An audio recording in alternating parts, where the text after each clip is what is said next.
Sebelum melanjutkan, jangan lupa subscribe dulu, terima kasih. Bab 45, tolong hukum aku. Salvatore memerintahkan, maju. 10 petarung elit dari Asia Tenggara berbondong-bondong menuju Lukas. Ledakan, ledakan, ledakan. Pukul, pukul, pukul. Suara perkelahian yang hebat mulai terdengar. Salvatore tercengang oleh kenyataan bahwa Jordan mampu mengalahkan mereka bersepuluh sendirian.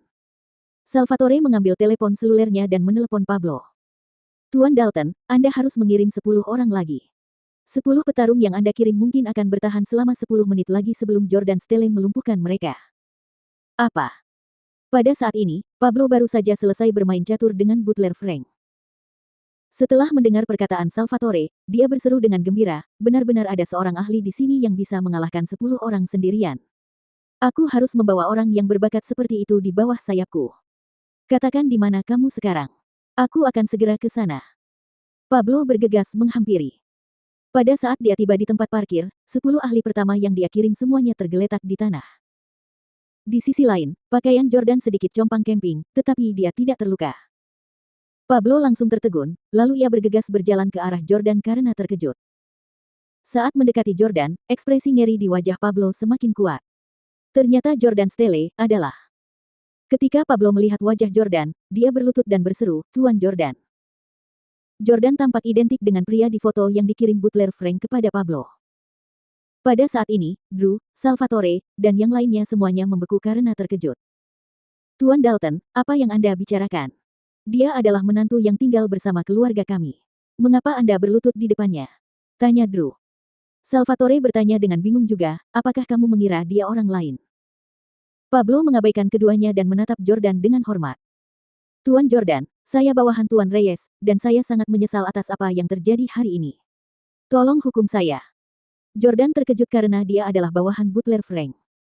Setelah mengatakan itu, Pablo memerintahkan Salvatore untuk menghampirinya. Dasar tidak berguna, cepatlah berlutut di hadapan Tuan Jordan. Tidak berani ragu, Salvatore segera berlutut dan bersujud kepada Jordan. Tuan Jordan, saya telah menyinggung Anda. Mohon ampun dan maafkan saya. Drew, yang berada di samping, tercengang. Pemimpin geng, Salvatore, sebenarnya bersujud kepada Jordan dan memohon ampun padanya. Baiklah, cukup. Aku tidak ingin orang lain menganggapku seorang gangster. Karena mereka berada di tempat parkir bawah tanah gedung kantor perusahaan, Jordan takut kejadian seperti itu akan memengaruhi citranya. Jordan berkata, Salvatore, kau tidak perlu bersujud padaku. Kau hanya perlu menjelaskan dengan jelas kepada keluarga Camden bahwa aku tidak menjual jam tangan itu kepadamu. Salvatore buru-buru berkata, ya, aku akan memberitahu keluarga Camden bahwa Drew Camden lah yang menyuruhku menjebak kalian. Hei, Salvatore, kau tidak bisa mengkhianatiku. Drew mencoba menarik Salvatore kembali dan menghentikannya, tetapi Salvatore menjatuhkannya dengan satu pukulan. Pada saat itu, Pablo berjalan mendekat dengan ekspresi membunuh di wajahnya, kaulah yang membuat tuduhan palsu terhadap Tuan Jordan. Seseorang, kemarilah dan lempar dia ke sungai. Mengetahui betapa kejamnya Pablo, Drew sangat ketakutan hingga ia buru-buru memohon belas kasihan Jordan. Drew berlutut di depan Jordan dan memeluk pahanya. Jordan, kita ini keluarga. Jangan biarkan dia melakukan ini padaku. Jordan menendang Drew dan berteriak, aku bukan keluargamu. Drew terus merangkak dan memeluk paha Jordan. Jordan, aku tahu kesalahanku. Maafkan aku. Aku bisa membiarkanmu memiliki Ellie, bukankah kau sangat menyukainya? Merasa malu, Jordan menamparkan wajah Drew. Aku selalu memperlakukannya seperti adik perempuanku. Kapan aku pernah menyukainya? Drew melanjutkan, bagaimana kalau aku mengatur makan malam keluarga malam ini, membuat Hailey mabuk, dan mengirimnya ke tempatmu? Jordan menamparkan wajahnya lagi dan memarahi, dasar bajingan, Hailey dan Ellie adalah sepupu dan adikmu. Bagaimana bisa kau memberikan mereka begitu saja seperti hadiah? Bagaimana bisa kau begitu tidak manusiawi? Drew tidak berani membalas. Melihat Drew ketakutan, Jordan berkata, Drew Camden, aku bisa melepaskanmu, tetapi saat kamu pulang, kamu harus menjelaskan dengan jelas kepada keluargamu bahwa kamu telah menjebakku. Ya, terima kasih, Jordan. Drew bangkit dan bergegas pergi. Setelah Drew pergi, Pablo kembali berlutut di hadapan Jordan.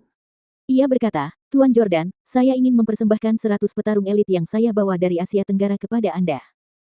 Jordan mengangguk. Para gangster dari luar negeri ini akan berguna di masa depan. Misalnya, saya bisa berurusan dengan raksasa industri makanan, Zack. Di Villa Nyonya Tua Camden. Drew, kenapa wajahmu terluka? Apakah si bajingan Jordan itu memukulmu lagi? Nyonya Camden tua patah hati melihat luka Drew makin parah. Drew segera membantah, saya terluka saat mobil saya tidak sengaja menabrak sesuatu. Itu tidak ada hubungannya dengan Jordan. Dia kemudian menatap Nyonya Camden tua dan keluarga Benedik. Nenek, Paman Benedik, sebenarnya, Jordan tidak mencuri jam tangan Richard Mille itu. Akulah yang mengambilnya dan menuduh Jordan mencurinya. Apa? Tanya Nyonya Camden tua dengan kaget. Baik Benedik maupun Sylvie pun tercengang. Masih sangat protektif terhadap cucunya, Nyonya Camden tua berkata, karena Anda telah menuduhnya secara salah, biarlah.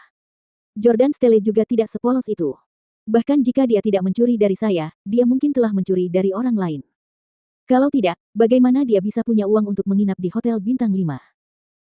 Ngomong-ngomong, Drew, apakah kamu sempat bertemu Tuan Stelle di S Corporation hari ini? Drew menggelengkan kepalanya.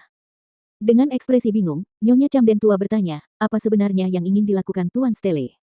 Apakah dia ingin aku menemuinya secara pribadi sebelum dia bersedia membahas kesepakatan itu dengan kita? Pada saat ini, Hailey tiba-tiba berkata, Nenek, mengapa aku tidak mencobanya?